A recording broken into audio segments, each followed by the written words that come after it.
వి gold trusted gold buyers తాకట్టులో ఉన్న బంగారాన్ని విడిపించి ఈ రోజు ఉన్న మార్కెట్ ధరకే కొనబడును. మరిన్ని వివరాలకు సంప్రదించండి 77107720. పేదల కోసం వైద్యం అందించే జిల్లా జనరల్ ఆసుపత్రి. వర్షాకాలం వచ్చిందంటే చాలు వైరల్ ఫీవర్స్ అధికంగా అవుతుంటాయి. జిల్లాలో రోజు రోజుకు పెరుగుతున్న పరిస్థితి ఉంది. జిల్లాలో ఇప్పటికే 237కు పైగా డెంగ్యూ వ్యాధులు వ్యాపించిన పరిస్థితి. ఎక్కడైనా సరే వర్షాకాలం వచ్చిందంటే చాలు పరిసరాలు శుభ్రం లేకపోవడం వల్లనే ప్రధానంగా వైరల్ ఫీవర్స్ వ్యాపిస్తుంటాయి.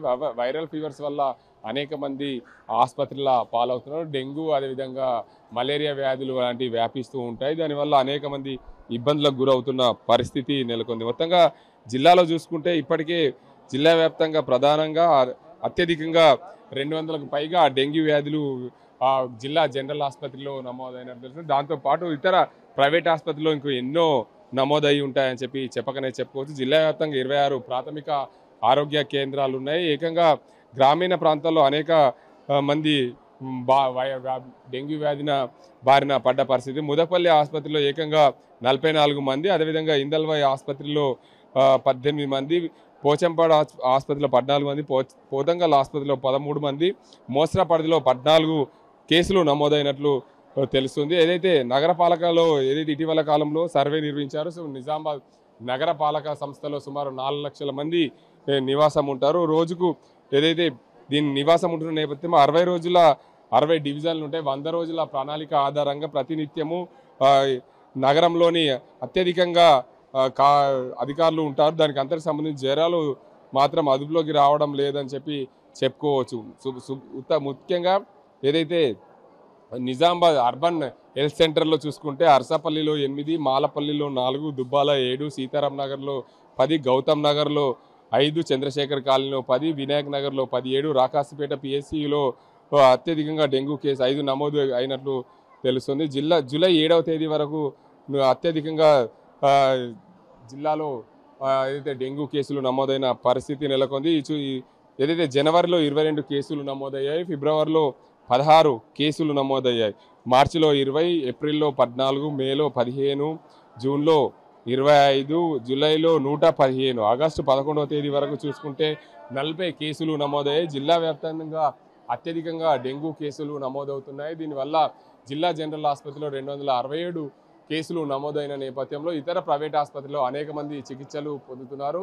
జిల్లా జనరల్ ఆసుపత్రిలో రోజువారీగా ఓపీ పేషెంట్ సంఖ్య 2000కు పైమాటనే ఉంటుంది. 2000కు పైగా ఓపీ పేషెంట్లు ఏదో నిజామాబాద్, అదేవిధంగా కామారెడ్డి, దాంతోపాటు పక్కనే ఉన్న నిర్మల్, అదేవిధంగా జగిత్యాల జిల్లాలతో పాటు పక్కనే మహారాష్ట్ర, కర్ణాటక ప్రాంతాల నుంచి కూడా నిజామాబాద్ జిల్లా జనరల్ ఆసుపత్రికి అనేక మంది పేషెంట్స్ వస్తుంటారు. రోజువారీగా చూసుకోవచ్చు ఓపీ పేషెంట్ల సంఖ్య అయితే పెరిగింది. 6 ఓపీకి సంబంధించిన క్యూ లైన్స్ ఉన్నాయి. 6 క్యూ లైన్స్లో ఉదయం నుండే 8 గంటల నుండే క్యూ లైన్లో ప్రజలు నిల్చుంటున్న పరిస్థితి. ఇతర ప్రాంతాల నుంచి ఇక్కడ వచ్చి ఓపీ చూయించుకునేందుకు వస్తుంటారు. ముఖ్యంగా ఏదైతే అత్యధికంగా లేబర్ కాలనీ ఉండే ప్రాంతాల్లో అత్యధికంగా డెంగ్యూ కేసులు నమోదయ్యాయి. దానికి వారికి అవగాహన కల్పించడంలో వైద్య అధికారులు పూర్తిగా విఫలమయ్యారనే చెప్పొచ్చు. దీంతో పాటు ఏదైతే డెంగ్యూ వ్యాధి వ్యాపించినప్పుడు ఆ ప్రాంతంలో ఉన్న వారి ఇళ్లలో ఉన్న ఏదైతే దోమలు వాటిని నివారణ కోసము చర్యలు చేపట్టాలని ఇప్పటికీ మలేరియా అధికారులు పూర్తి స్థాయిలో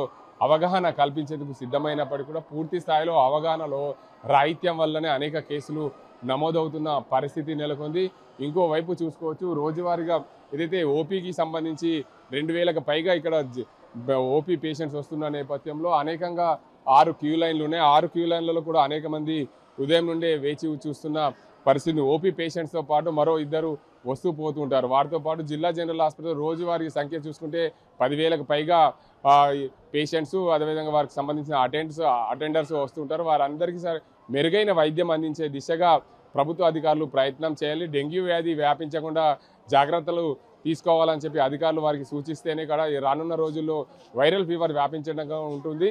దాంతోపాటు ఏదైతే అధికారుల నిర్లక్ష్యమే కొట్టొచ్చినట్లు కనిపిస్తుంది. ఎందుకంటే జిల్లా జనరల్ ఆసుపత్రిలో పనిచేసే వైద్యులు పూర్తి స్థాయిలో ప్రైవేట్ వైపే మొగ్గు చూడడం, ప్రధానంగా జిల్లా జనరల్ ఆసుపత్రిలో జూనియర్లతో వైద్యం చేయించడం వల్లనే వ్యాధులు అనేకంగా వ్యాపిస్తున్నాయి. దానికి సంబంధించి సరైన సమయంలో ఏదైతే వైద్యం తగ్గకుండా ఉండడానికి ప్రధాన కారణమని చెప్తున్నారు. ముఖ్యంగా జిల్లా జనరల్ ఆసుపత్రికి ఇతర ప్రాంతాల నుంచి వస్తున్న పేషెంట్స్ అధికంగా ఉంటారు. వైరల్ ఫీవర్స్ ప్రధానంగా అధికంగా వ్యాపించడమే ప్రధాన కారణం. దీనికి అంతర్సం జిల్లా జనరల్ ఆసుపత్రిని మెరుగైన వైద్యం అందించే దిశగా ప్రభుత్వము వైద్యాధికారులు దీనిపైన దృష్టి పెట్టాలని చెప్పి పేషెంట్స్ కోరుతున్న పరిస్థితి. ఇది ఇక్కడ పరిస్థితి. కెమెరా సాజింతో గంగారెడ్డి, RTV నిజాం. తెలుగులో ఫాస్టెస్ట్ న్యూస్ ఇప్పుడు కొత్త అవతారంలో 5 సెకండ్లోనే పూర్తి వార్తా సమాచారం మీ చేతిలో. సోషల్ మీడియా ట్రెండ్స్ మీ కళ్ళ ముందుకే live TV and voice search options తో ఇప్పుడే డౌన్లోడ్ చేయండి. యాప్ లింక్ డిస్క్రిప్షన్ లో ఉంది.